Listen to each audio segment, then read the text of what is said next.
the reason our industry struggles is because this story happens a lot. If there's anything that I can say is like, it's going to surprise us. You can structure an org chart differently. Like what matters is the cohesion and the outcome that you get as a team. On today's episode of The Engaging Marketeer, I am speaking with an SEO expert named Logan Bryant. Logan is from the United States and is joining me at a ridiculously early time for him and a suitable time for me because I'm selfish that way. So I'm going to be talking to Logan about how he does what he does, how he gets the sort of results that he gets, how he convinces businesses that they need what he does, because that's not always an obvious thing for people to put their trust in SEO, particularly if they've been bitten before by somebody else who's not necessarily done a good job. And obviously, I'm also going to be talking to Logan about ChatGPT, because let's face it, you cannot have an SEO discussion from somebody that does content-driven SEO without talking about ChatGPT. Your actual specialism within SEO is SEO testing, is that right? Yes, I would say that I'm it's almost like I've got two specialties in a sense, All right.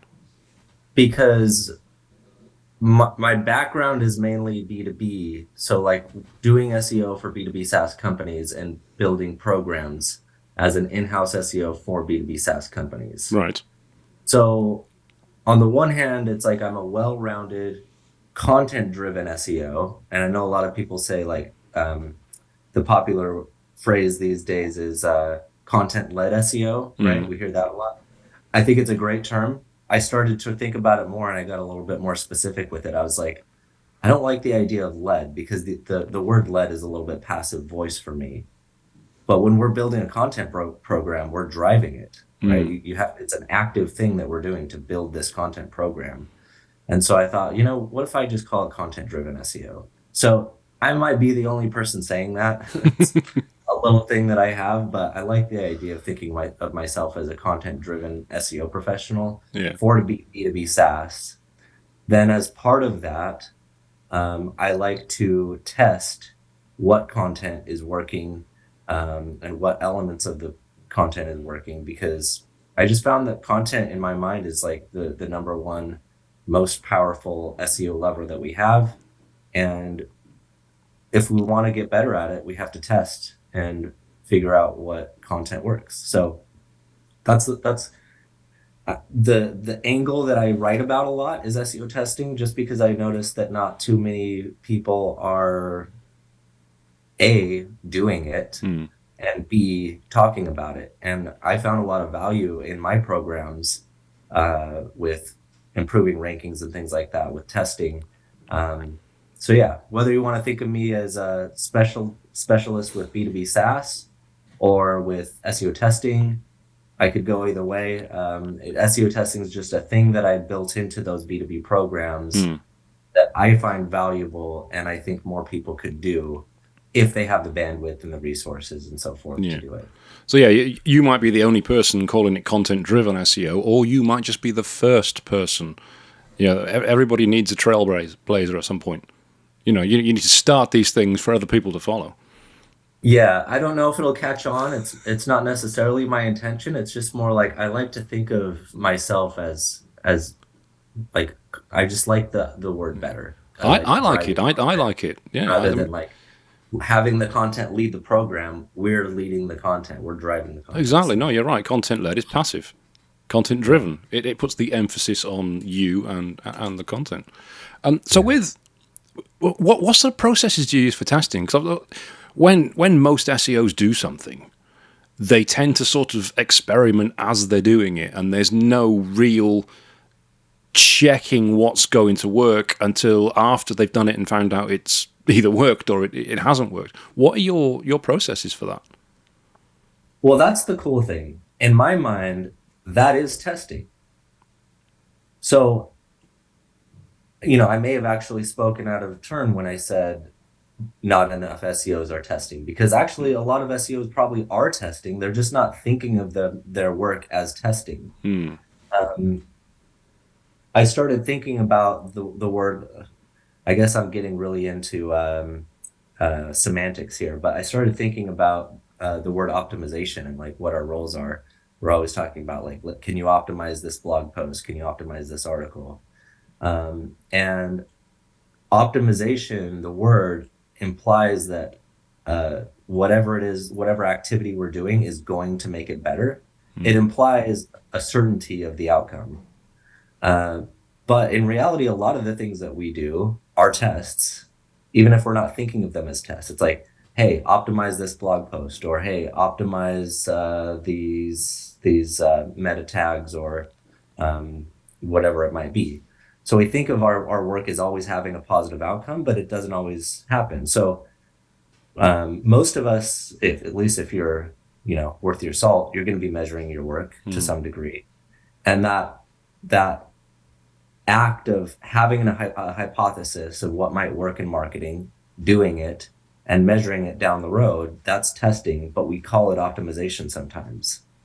And so, you know, and then if we go back to the other words, what testing or experimentation, which I think is a cooler word sometimes to use than testing, makes you sound a little bit more legit. But um, so experimentation, if we think about that word, um, what is experimentation? Well, like what do we do when we're kids? We're experimenting with things. We're touching the stove to see if it's hot. We're, Mm. playing with toys. The whole world is like this experiment, and it's all driven by our curiosity. So um, we are experimenting, most of us, I think, in our careers and in our work. So I think actually everybody is doing SEO testing, but we're not thinking of it as Mm. SEO testing. And I don't think that it has to be a rigid thing. Like it can be, you can do a very detailed and almost scientific A/B tests. If you have programmatic page groups and you want to go and like do A/B split testing with SEO, and use the software and try to extract p values and all that kind of stuff, that's also experimentation and that's also testing. But it doesn't mean that those looser forms of playing around with things and trying things out, that it doesn't negate that there is an element of testing and experimentation involved in these other things, even though they're not measured to as high a standard Mm. as an A/B split test would be. So when you're doing a test, I mean, do you have essentially test website environments that you use this for? Presumably, this isn't on client stuff you're looking at. You have your own setups. I have my own sites, but believe it or not, most of it's done you Oh, know, on business websites. okay. Uh, so yeah, I mean, it's not high risk testing Mm. most of the time that I do, especially with content. Most of the time, the tests that I run are, and the other thing is like it depends on what. There's so many forms of testing, so it kind of depends on what we're talking about with A/B testing. Mm. There's what came to mind when you talked about having your own website, your own, like, call it a sandbox website or whatever. Um, uh, there's a form of SEO testing called I don't even know if there's an official name for it, but Kyle Roof talks about it a lot. It's like a very popular thing that he likes to talk about, which is uh, he like use it. He like creates a fake keyword. I guess it's called like a fake keyword test is what I'll call it for now. Yeah. Create a fake keyword and then do some warm Ipsum text with it, and you know put that into a place where nobody's searching just to see what Google responds to. That's a form of testing. But what I typically do, like, I think that kind of testing is, the goal is usually more about, like, your end goal is to understand the algorithm better Mm. and see what Google is actually doing in an environment where there's no competition, and it's really like, again, your end goal is just understanding Google. If you learn something about Google through those fake keyword experiments, then your test was a success.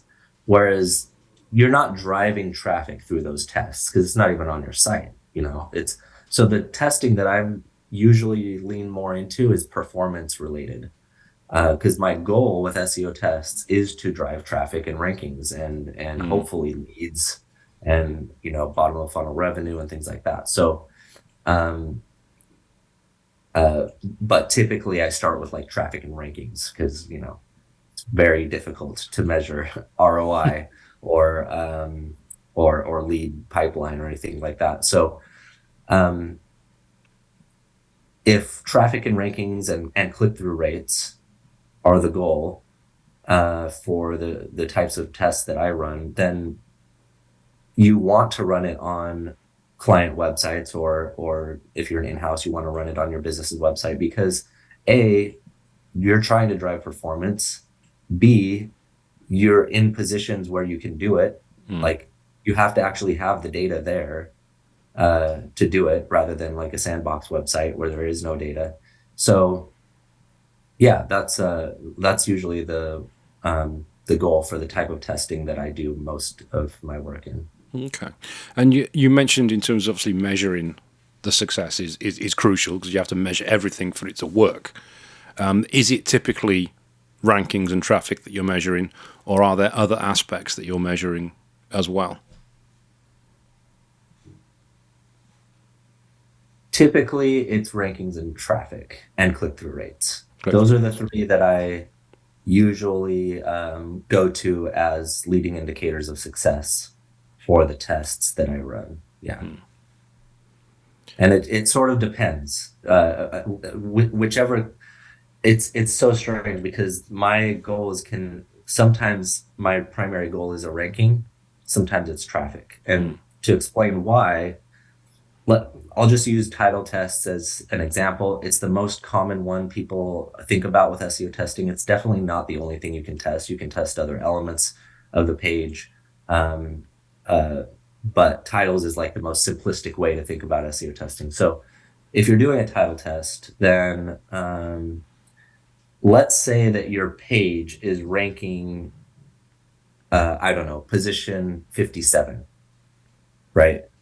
Um, your goal in that title test is not to try to get that page more traffic because you can't get more traffic until you're at least page one Mm. or at least page two, I would say, but preferably page one.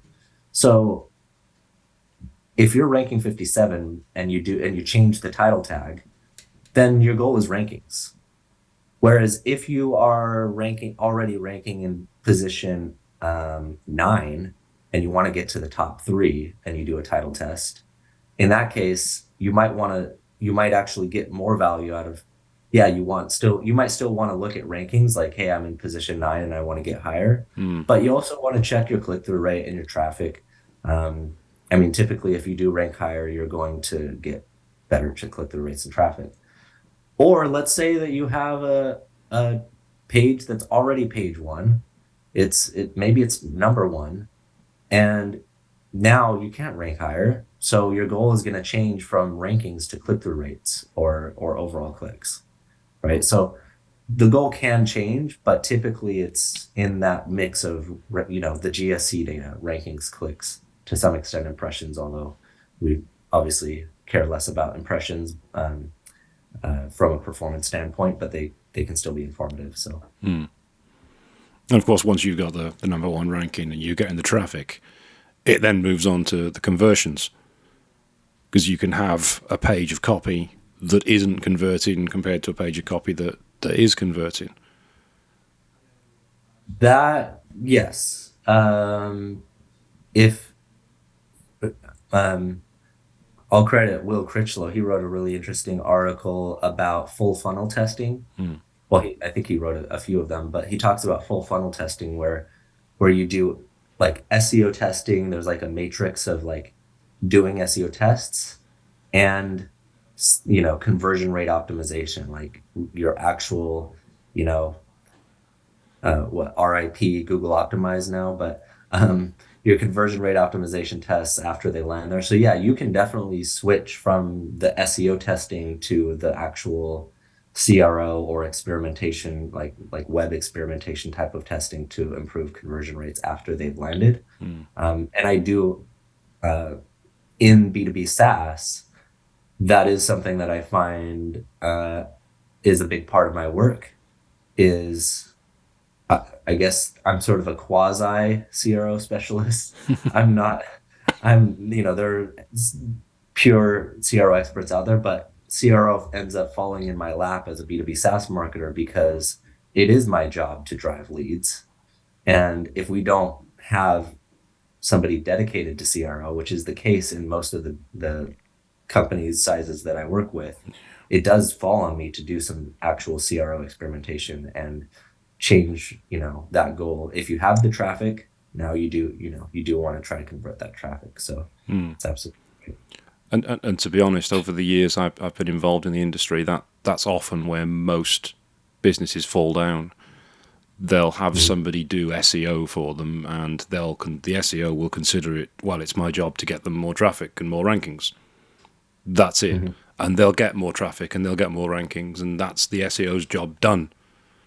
But that doesn't necessarily mean the client is going to get more leads or get more sales, which means Mhm. they don't get the return on the investment, which means they go around saying, well, the SEO didn't really work. I got lots of people to the website, but didn't get any increase in business. Is that something you've seen yourself as well? It's something that I've seen myself. Um, I think there's two sides to that experience because on the one side you have the the client who says, "Oh, I'm getting lots of traffic, but nobody's converting." And on the other side, I was just talking with I won't disclose the name of the company, but I was just recently talking with this isn't a client of mine, but a company that grew really, really well through organic. They don't do any paid. Um, it's a SaaS company, and all of their business is coming from organic. And they don't even know where their leads are coming from. Like they're getting business. They could get more business, of course, but they're doing really well. It's bootstrapped, and it's just like we just created a lot of top of funnel content. And the strategy there for them, the reason it's working for them is because they they've done so much organic content that their target audience just knows about them. And the goal with all of that top of funnel content is that they're getting their brand out there, their name out there, and then when a conversion takes place on the website, they don't even know what keyword they came in on. It's just that their customers know the brand because they've seen it so many times. And when that customer has that specific problem for uh, that they solve for, when that problem arises for the customer, it could be a couple years down the line. Even they think, oh yeah, there was that one company. They know the name of the company, and it's a direct conversion. They just convert on the brand, and it happened through the content that they built, but there's no attribution for it.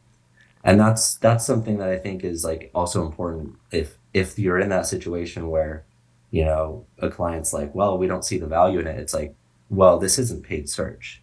The value may come down the road, especially if we're creating a lot of top of funnel content or middle of funnel content where you're the value we're creating is exposure and brand exposure and getting yourself out there. So you do have to treat that a little bit differently, Mm. uh, in my opinion. So I guess that two sides to the coin is helping make sure that they understand that.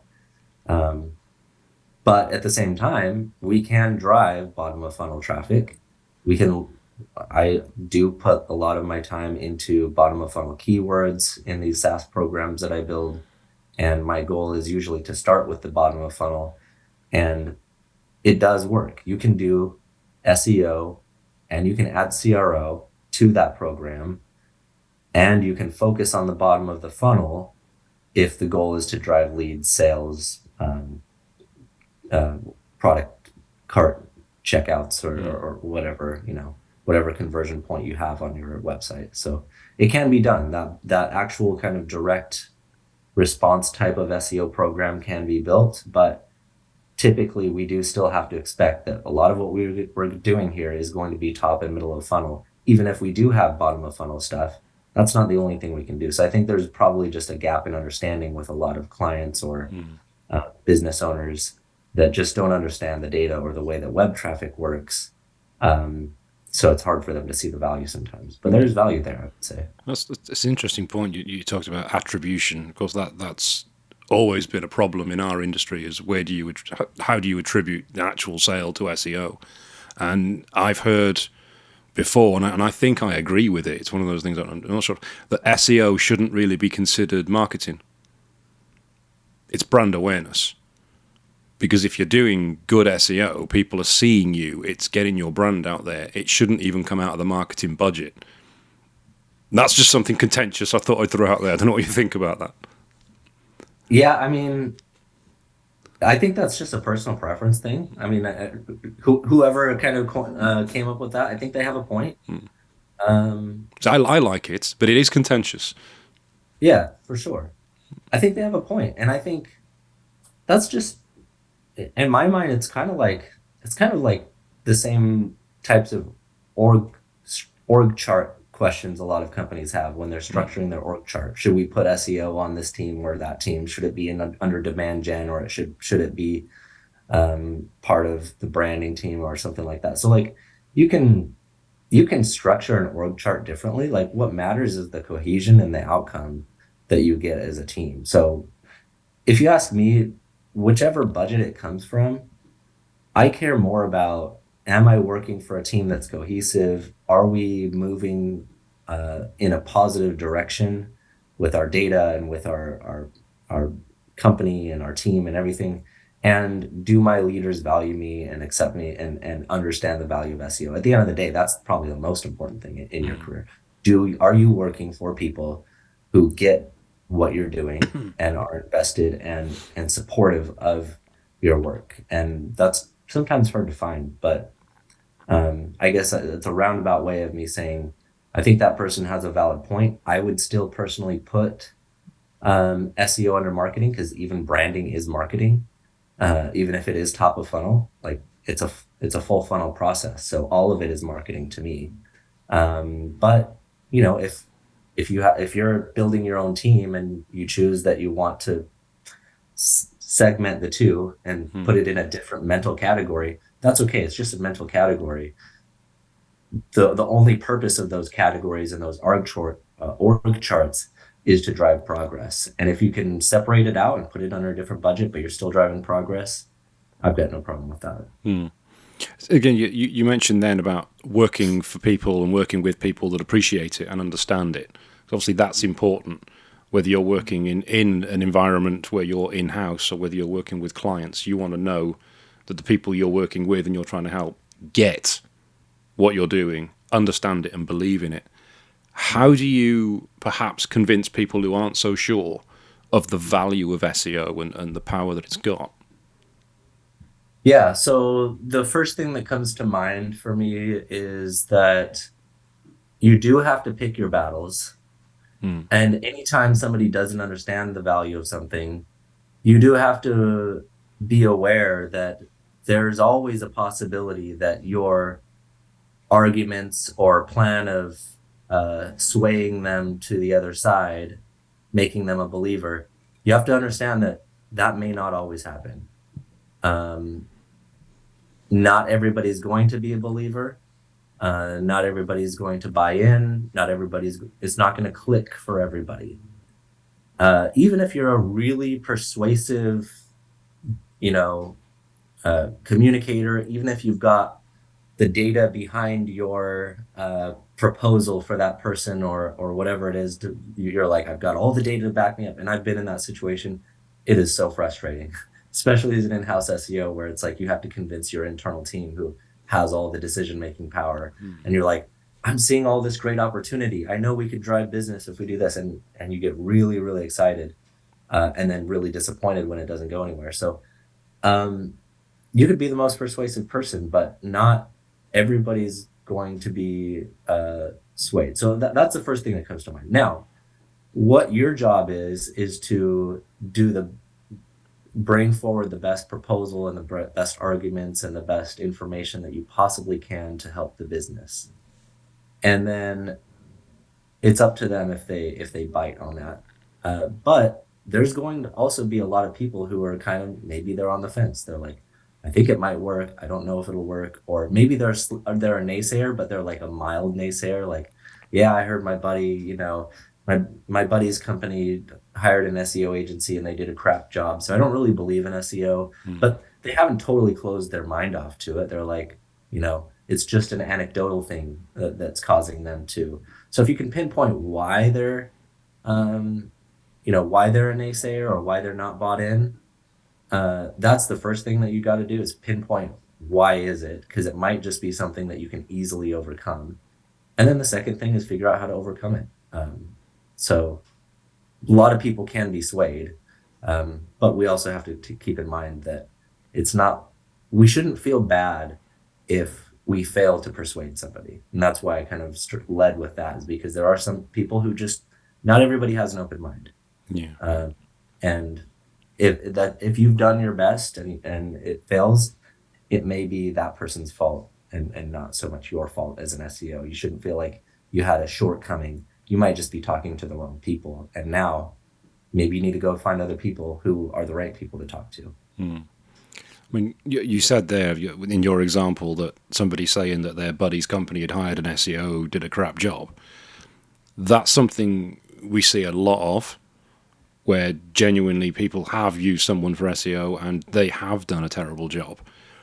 Why do you think our industry has such a problem with either agencies or freelancers not doing a good job, or potentially clients not understanding that in fact they have done a good job, they just don't appreciate it? But the SEO industry does have a problem with perception, with businesses being very suspicious of people offering to do SEO and basically paying them to do it with the results they get. Why do you think that is? Yeah, I think there's a simple answer, and then there's a whole Pandora's box of other like reasons that would be fun to go into, but I'm not sure we will. Maybe a few, but so the simple reason is because it happens. I mean, the simple answer to that is because in our industry, there are a lot of people who get sold on SEO, whether they were seeking it themselves or as an inbound kind of lead, or whether it was like an SEO company that reached out to them with outbound and sold them on it. And some SEO companies do promise the world and aren't able to deliver because they're more focused on sales than they are performance, or maybe they don't have the talent to perform. But they're trying to feed themselves and their families, and so they're focused on sales. And there's SEO agencies that don't do a great job. Doesn't mean SEO doesn't work. Certainly, we've seen it work. There's plenty of case studies out there for us to know that SEO works. But you do need a certain level of talent, expertise, resources. SEO is kind of like a recipe, and it's a very delicate recipe. I can't think of like a good example, but I'm trying to think of like if there's a food. There's certain cakes that you bake, Yeah. and like some of them, if you put like a half a tablespoon of salt instead of a full tablespoon or something like that, or vice versa, then the whole cake collapses. Mm. I think SEO is kind of like that. Like, you need all the ingredients for SEO to work. And if one of them's missing, it could be the client's fault that that ingredient is missing. It could be the agency's fault. So the reasons for why this happens in our industry, that people invest in SEO and don't get their money's worth, there's a lot of reasons, and that's like the Pandora's box of reasons why that happens. But at the end of the day, the simple answer is that the reason our industry struggles is because this story happens a lot. There are a lot of times when people invest and don't get the return. So, but there's a lot of times when they do. Yeah. When it's done right, it's it's absolutely beautiful. Like that's what I love about finding the right teams and companies that are ready and have the ingredients. And then when those ingredients come together, you have an amazing cake. So SEO does work. Like it's definitely not a scam in general. It's just it's marketing. There's so many components that have to go into it. It's almost like picking stocks. I sometimes think of myself as like a almost like a financial advisor. Like sometimes because like when you go to financial advisors, there's like they're always really careful. Like, hey, we can't tell you which stocks are going to go up and go down. It's like nobody can predict the market. Yeah. And I think it's the same in SEO. We're in marketing. We can't predict everything if everything is going to work. But what we can do is we can become the best we can um, and try to get all of those ingredients together to make it work. And it does work a lot. So it's like, companies go up, they go down. It's kind of, I guess, a better way of thinking of it is like my buddy started a business. It failed. He lost money. Business doesn't work. Mm. You should never start a company. I think it's the same conundrum. Like some businesses have all the right ingredients and the recipe and it comes together and they grow and they become unicorns. Some businesses fall through the floor. Same thing with SEO. That's a really good analogy, actually, because we a lot of the time when we're speaking to potential clients, we hear this same question: what guarantees can you give that I'm going to get the results? And there are companies out there that will guarantee them the results, but they're not really guaranteeing it. They're just saying they're guaranteeing it. And That's always the worst SEO agencies. It's like the exactly, red flag of it is. Yeah, we guarantee you #1 rankings.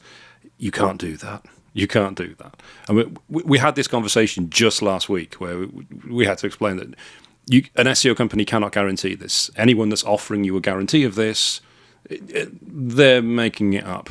And in fact, Google warns against people offering guarantees about this because you cannot guarantee it. Your analogy about the stock market and the financial advisor, that fits perfectly, because a financial advisor cannot legally guarantee you returns. Yes, invest with me and I guarantee you'll make 150% return on investment, because that's Right. unethical. They would be in a lot of trouble for doing that. Yet, Yeah, in the same way that if a financial advisor said that, that would be a major red flag. yeah, Same thing with our industry, because we know there's so much variability. The honest, the honest, people are going to say, look, this is what I think we could get. Maybe we can give you projections or ranges or forecasts of what we think we can do. But that's why we say it depends so often, because if you're an honest person, yeah, you're not going to come to people and try to scam them and say, hey, like I can guarantee you first page rankings and all this, the outcomes, and just saying what they want to hear so that they give you their money. So yeah, I mean, I would say that's the avoidance of guarantees is a positive sign most of the time. It still doesn't mean that that's going to be a good SEO agency, but it does mean that they're not necessarily trying to swindle you out of yeah, money. So yeah. One question I wanted to ask is the difference between working in-house and working as an agency or freelancer. Because I when I first started, I worked in-house. I worked in-house as the digital marketing team for a company called Game in the UK. You'd know them in America as Electronics Boutique. I don't know if they're still going in the US, Electronics Boutique, video game store. I actually That never heard of looked that. But I'm not also not a possibly. huge video gamer, so I other wasn't into video games, to be honest with you. They've survived a lot longer than I think possibly they should have, because obviously everybody's downloading games now. And yeah. we suspected it was going that way back 20 years ago, but they didn't really adapt to it. But working in-house, I found it more difficult, because you're not surrounded necessarily by other people doing what you do. You're the one person who does what you do, or it's a very small team. How do you think that varies, the differences between working in house and working as a freelancer or working with an agency? And how do you keep on top of developments and updates within what is let's face it, probably the fastest moving industry in the world, with Google changing things every few seconds? Mhm. Um, there are things that are more difficult in house, um, but I've had good and bad experiences working in house. Uh, and going back to the recipe analogy, it's like I've joined teams that just were not ready, and when I joined them, in hindsight, I didn't do a good job of making sure they were ready when I joined that team. Yeah. So you can join a team as an in-house SEO and spend a year or multiple years of your life going nowhere and spinning your wheels because you're just on the wrong team. And vetting, when you're working in-house, vetting the company that you join is like the most important thing, because if you join a company that doesn't have the right ingredients or doesn't have the buy-in, then and some companies are happy to keep you. Like they have enough profits. They think of SEO as like, we checked the box. We need an SEO guy, so we'll put them there. And even if you're not getting results, some companies are still comfortable with you not getting results. And so you can stay there and you can spin your wheels and you can try to get results and fight a lot of uphill battles.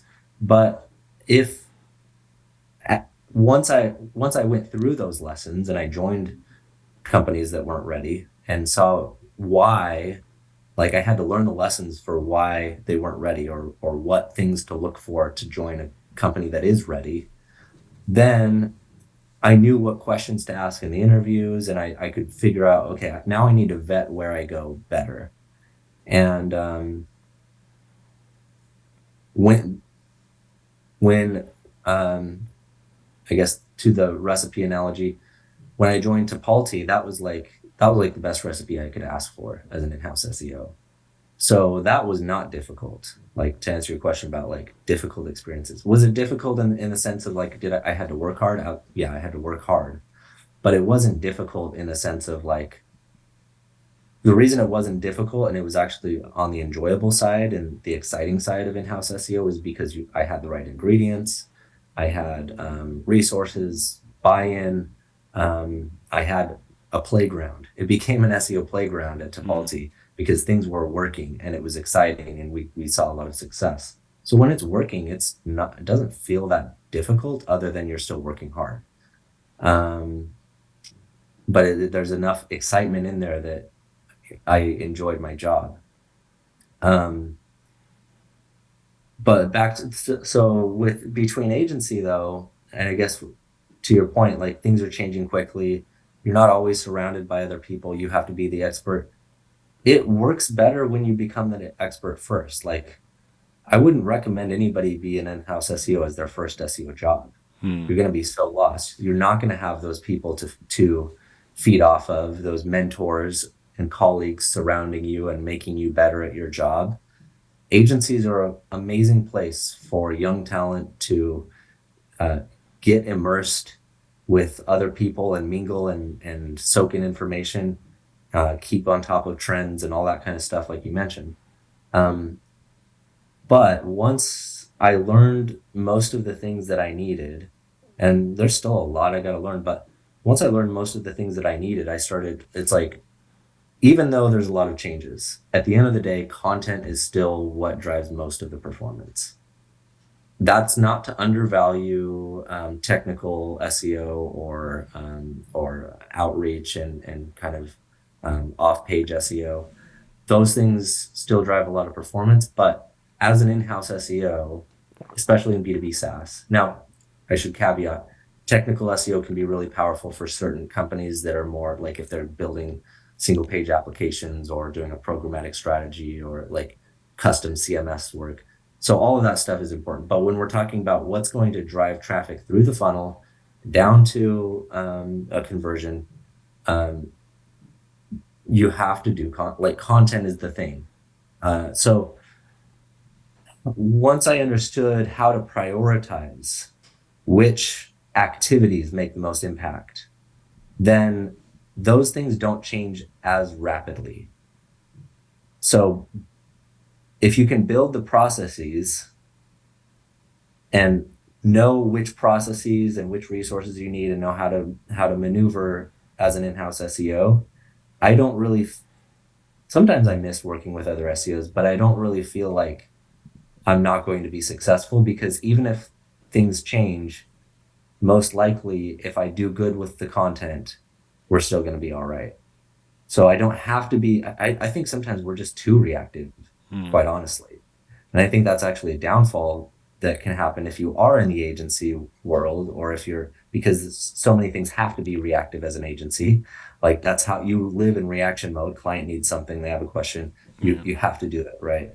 So there's nothing wrong with being reactive in those situations, um, but it's definitely a different mode of operating and a different way of thinking. And I don't I don't there's value to both. I don't feel like I'm unsupported, just because I've been in my career long enough to know how to still drive things even if there's minor changes. Like Yandex comes out, uh, is it going to change my program? Am I going to uh, overhaul my entire content development process?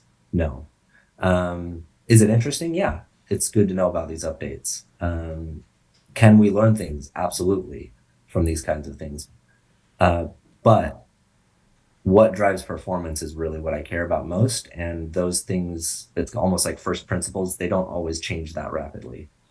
So, So speaking of Yandex, obviously that's one of the most exciting things I think that's happened in our industry for a couple of years. I'd have thought. What when you saw that? Was there anything in there that you thought, oh, I didn't realise that, or that's really interesting? Anything piqued your interest in that? um, what was it? I'm drawing a blank here. There was one. I'm trying to remember. It was like, now I'm trying to remember what it was. I'll have to think about it and get back. It was something about like, it was one of the ranking factors that I was like, really? That's a ranking factor? I can't remember. There was one that I saw that I thought that was weird, but I think I just misunderstood it, which was was it the negative connotations in content or something along those lines?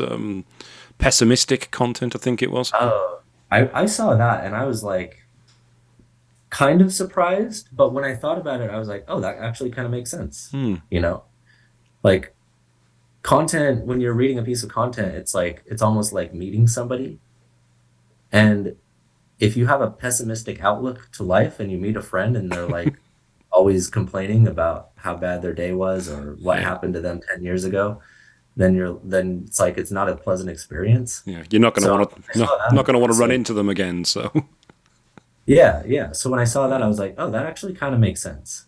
But on the other hand, sometimes some topics are inherently pessimistic. So how do you account for that? Like if you're talking about human sex trafficking, it's not like you can put a positive spin on that kind of topic. So I mean, as if they can account for those kinds of situations, but also do, I guess, encourage people to use positive language in the appropriate situations, it does make sense to me. I don't want to read an article that's going to be too pessimistic. yeah, yeah, that was an interesting one. So over the years, SEO's changed quite a bit.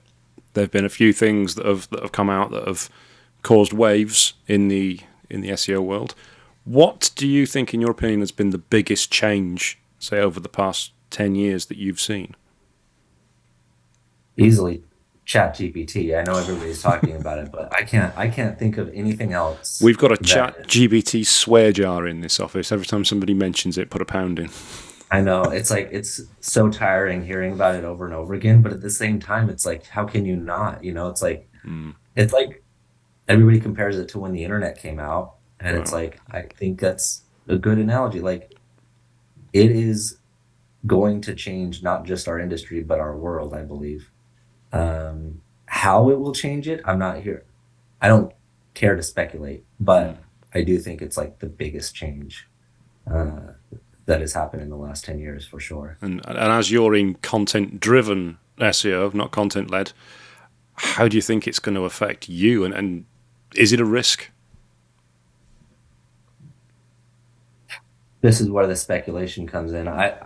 The way that I think about speculation, I like to compare it to when back when like Siri first came out. I don't think this is the same because I think this is more powerful than when Siri first came out. But if we look back to when Siri first came out and the entire SEO industry was like, um, you know, content SEO isn't going to work. It's all going to move to voice. And there was a lot of like naysayers about like, hey, now how do you optimize for voice search? And it's like, first of all, like we're really jumping the gun on this. like like voice search came out last week, like Siri came out last week, and now everybody's got suddenly an expert on how to optimize for voice search. We don't even know what voice search will look like or if it will develop. And in hindsight, yeah, it's there, but it's not like a part of SEO. There's not really a way to optimize for voice search. Sure, you could make a podcast and or you could, but it's not like doing it's voice search is like basically has almost zero impact on my job. It's possible some people are asking questions to Siri that maybe they would have asked Google if it weren't there. So it impacts my job from a marketing perspective or from a share of voice perspective, but not from a tactical perspective in any way. So that's where I'm like with ChatGPT, I have no idea where this thing's going. We have some idea, I should say. I shouldn't say no idea, but we have some idea where it's going. But it's going to surprise us. If there's anything that I can say is like, it's going to surprise us. And I don't know how it's going to surprise us. I don't know which direction this train is going to go. So, but I guess, I don't know if that answered the question, but I think right now I'm using ChatGPT mostly for content revamps. What I realized is that like when I'm always doing new content and I always want that new content to be well thought out. Like by well thought out, it means it needs proper attention given to the content brief, the SERP analysis, the search intent understanding before you write it, and you can get better output sometimes by doing that and working with a writer to create better content that's actually competitive for the top three, right? There's a difference between content that reads like a human, which is what ChatGPT does, and content that's worthy of a top three spot. So I still think we can do a better job in most cases working with an actual writer if we're really competing for a top three position. But when we're doing that, I found a great use case for ChatGPT because a lot of sites have a lot of articles that are just bad, outdated, too thin, whatever it might be, and there's no resources for that. Your writer is already working on new content to compete. So in those cases, I'm like, okay, our writer's tied up. I have ChatGPT. It's a great place. If your content is so bad that like ChatGPT can clearly do a better job, I think it's great to go and use it and apply it to some of the content, the content updating that needs to be done, while you still try to make your new content as high quality as you possibly can. So that's my current use case for it. What will the future use cases be? I have no idea. You see, I worry that, well, it should be used to help people with their content, to provide ideas for your content, to get over the mind block. I worry, though, that people are going to use it to say, right, I've got my accountant's business website. I need 100 blogs on this website about accounting services, so I'll get ChatGPT to do it, and it'll do it in 5 minutes, and I'll just paste them all on there. And everyone's going to be doing that, and we're just going to get a huge swathe of extremely similar, extremely bland content that's just going to get pumped out onto the internet purely for Google, that Google is eventually going to go no and wipe the whole lot out again. And that's what I worry, that from a content marketing perspective, we're just going to get a lot of bland stuff put out there very quickly in huge volumes. That it's just going to fill up the space and then just disappear just as quickly. That's my fear for it. I definitely agree with that one. I was hoping you were going to tell me, no, don't worry, it's not going to happen. No, I think people will use it and already are. And even before Chat GPT, people were doing that with the earlier versions of AI content, right? Like Jasper. yeah, Jasper or what is it? Copy.ai was another one. There's a few others. That's not, and again, I'm not like knocking these solutions. They have a purpose. But the concern isn't necessarily are you using AI content or anything. It's more, are you just, creating an insane, like you said, creating an insane amount of content that's really not additive and does very little, but I guess expand Google's need to buy more servers because of all the content that's gonna be out there. I don't know, but yeah. So I think that will happen and already is. But like I said, that's why there's a whole difference between competitive content worthy of a top 3 position and content that's just easy to create. Creates a lot of problems for search.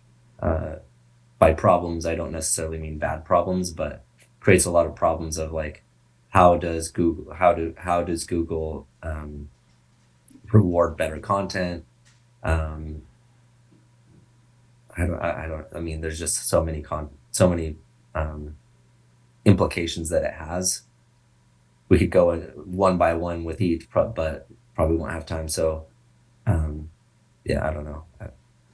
That's I don't know what's going to happen, I guess, is what my thing. But I do think that's probably going to happen. I think that's I think equally with people abusing it, that it's already happening. Yeah, equally with the problems that it creates. I think it will create opportunities as well for people creating content the right way, because it will stand out amongst all the dross of everything else. And we use a lot of freelance writers, and we get applications for freelance writers on a regular basis. Since ChatGPT, the applications have gone up something like 400, 500%. And it's people thinking that they can produce content and get paid for it just by posting a brief straight into ChatGPT and copy-pasting what comes out of it. I see. So we've had to be a lot more diligent on the applications we receive on who is essentially just using AI to try and pull a fast one and get paid for not doing any work. Oh, yeah, that's true.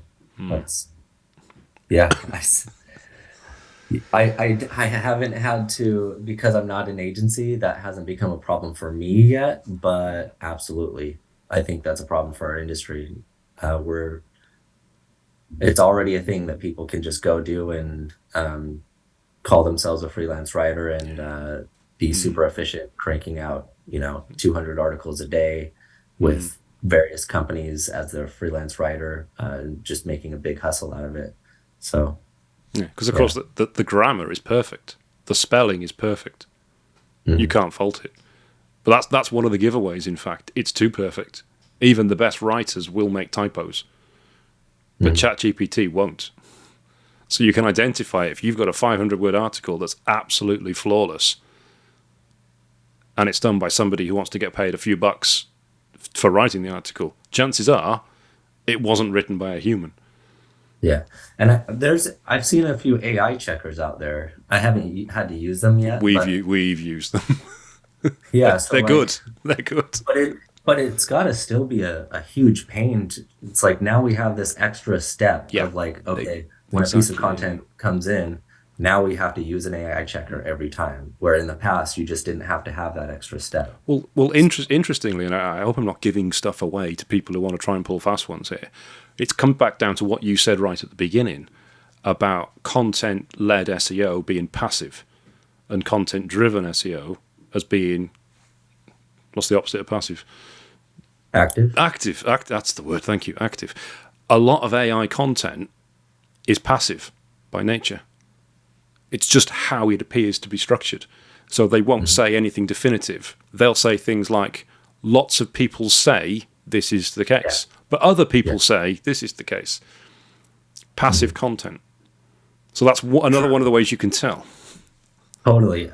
I think using ChatGPT enough yourself, you do pick up on patterns, especially when you put something controversial in there and it's like, it just refuses to answer any controversy. It's like, so there's, and you see certain language patterns that it does repeat.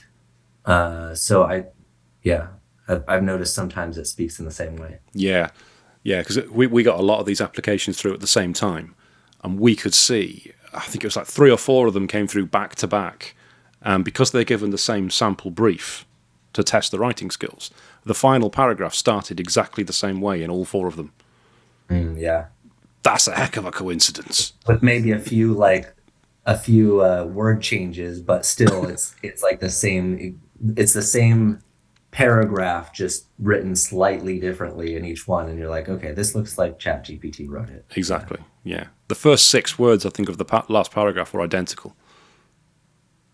It's like, obviously, these 4 individual people who all live in different parts of the world and have never met have come up with this exact same 6-word sentence at the end of the paragraph, at the beginning of the last paragraph.